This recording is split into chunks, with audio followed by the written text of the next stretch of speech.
जैसे जैसे समय गुजरता है वैसे वैसे दिन बीतते जाते हैं। गर्मी आ गई, बरखा आ गई, अब यहाँ से शरद ऋतु प्रारंभ होने जा रही है। कार्तिक को महीना लग गयो। समस्त वृंदावन की ब्रजबालाएं कार्तिक स्नान करने को तैयार है गई। हेमंते प्रथमे मासी नंद ब्रज कुमारिका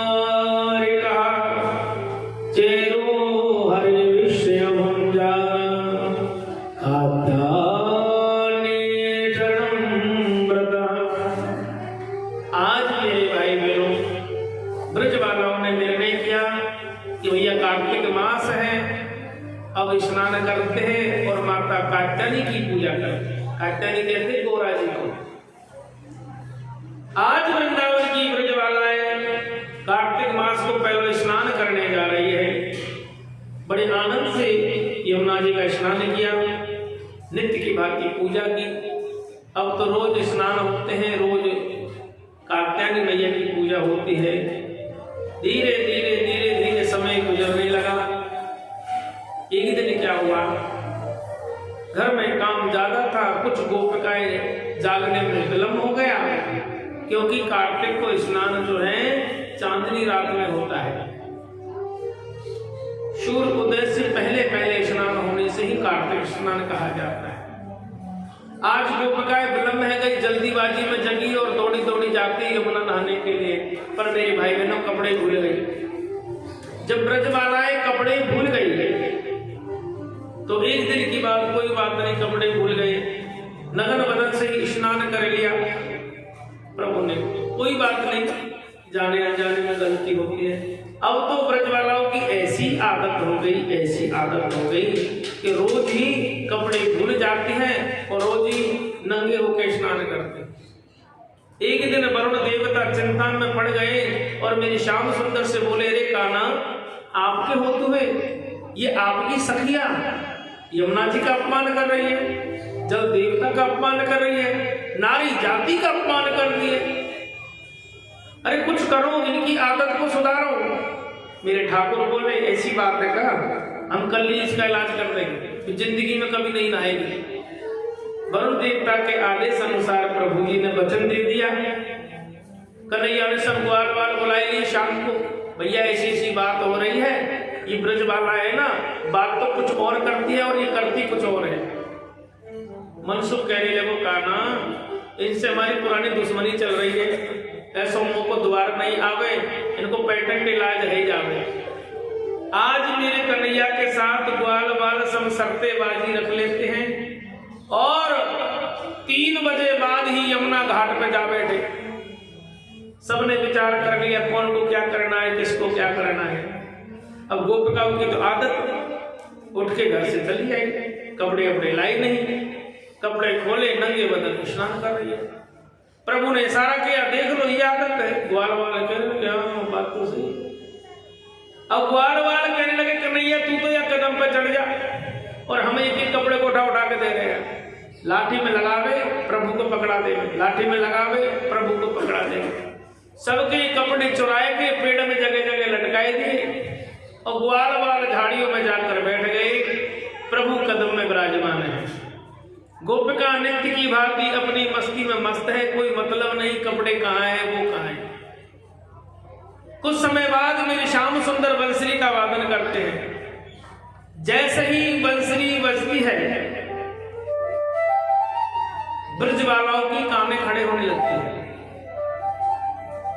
एक ब्रजवाला बोली, दारी को सोबे नहीं कर रात में, इतनी अंधेरे में ही बंसरी बजाए रहे।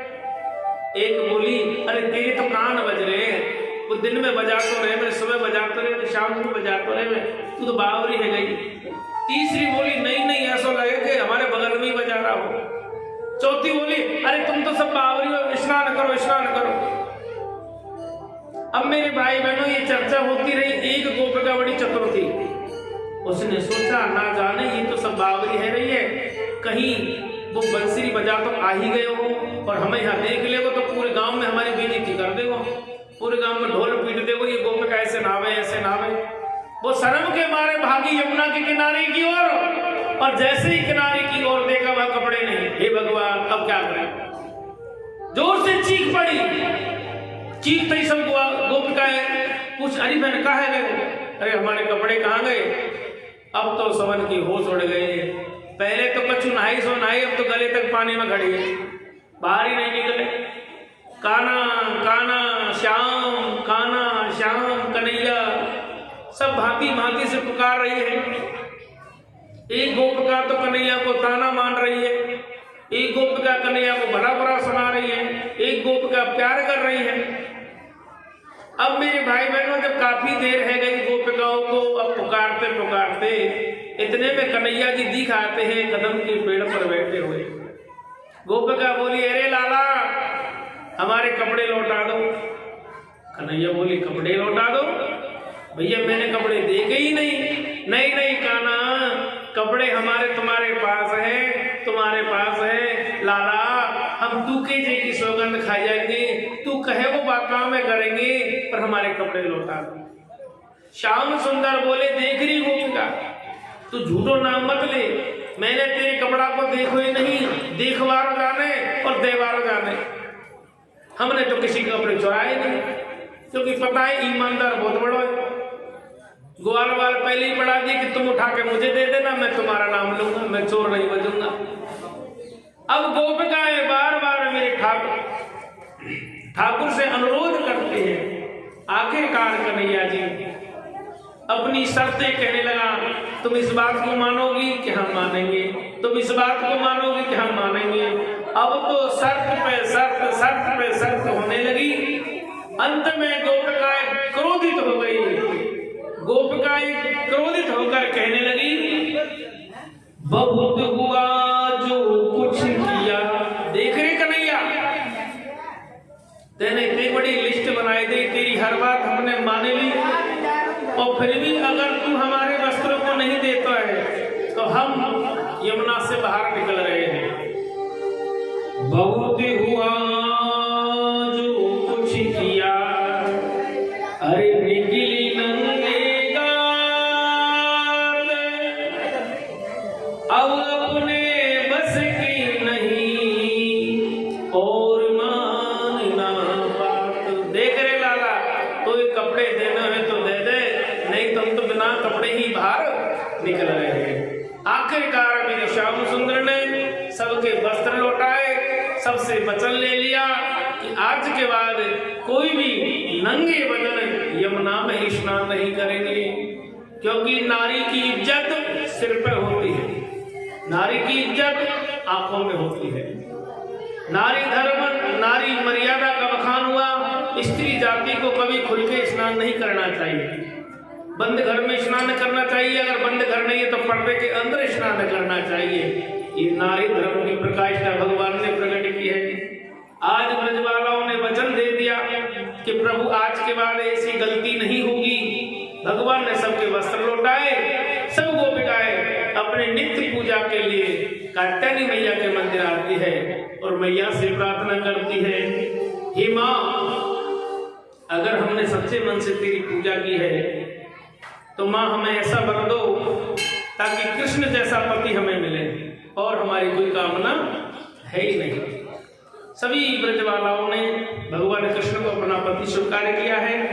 अब ब्रजवालाओं के मन में ऐसा भाव वृंदावन की ओर बढ़ने लगा है। अब होता क्या है, अब भगवान की लीला देखिए आप। कई दिन हो गए भगवान किसी के घर नहीं जा रहे हैं। एक दिन भगवान ने सोचा कि भाई ब्रजवाला हमें रोज याद करती हैं, क्यों ना आज कुछ लीला हो जाए। एक ब्रजवाला के घर भगवान श्याम सुंदर सुबह होते होते पहुंचे। ब्रजवाला से कहा, हे गोपी, हमने सुना है तेरे घर में मालपुआ बन रहे हैं। गोपी बोली, मेरे घर में मालपुआ काहे को बनेंगे, मेरे मोड़ा को भैया नहीं, मेरी मोड़ी को भैया नहीं, मेरे घर में गृह प्रवेश नहीं और कोई काम नहीं, मैं काहे को बनाऊं। नहीं नहीं, हमने सुना है तभी तो सुबह सुबह तेरे घर आ गए। देख लाला, तेरी मैया कहती है कि मेरे इतनी तो गाय है, इतनो माखन है, इतनो दूध है, ऐसो घर है, ऐसो खावे, ऐसो पीवे, फिर तू हमारे घर का ही हुआ है। वही लौट जा लाला, लौट जा, अपने घर चलो जा। कन्हैया बोले, जब हम घर से चले तो मन में विचार कर चले कि जिसके घर जाएंगे वहां कछु न कछु खा के आएंगे।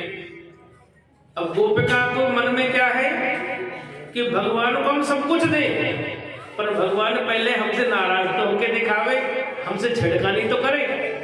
आज ब्रजवाला को भगवान पकड़ते हैं, हाथ पकड़ के बोले, मुझको रोटी खवाए दे, नहीं खवाऊं, दूध पिला दे, नहीं पिलाऊं, दही खवाए दे, नहीं खवाऊं, अरे छाछ पिला दे, नहीं पिलाऊं। अब बात तर्क से वितर्क होने लगी तो कन्हैया ने क्या कहा है, अरे मीठी तेरी छाछ, अरे सुन रही है ना गोपी, अरे मीठी तेरी छाछ पीवाए दे, पीवाए दे, पीवाए दे, गुटका मत भर के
जय हो जय जय श्री राम, जय जय श्री राधे। अब भगवान की ये नटखट लीला अब वृंदावन की गली गली में गूंज रही है।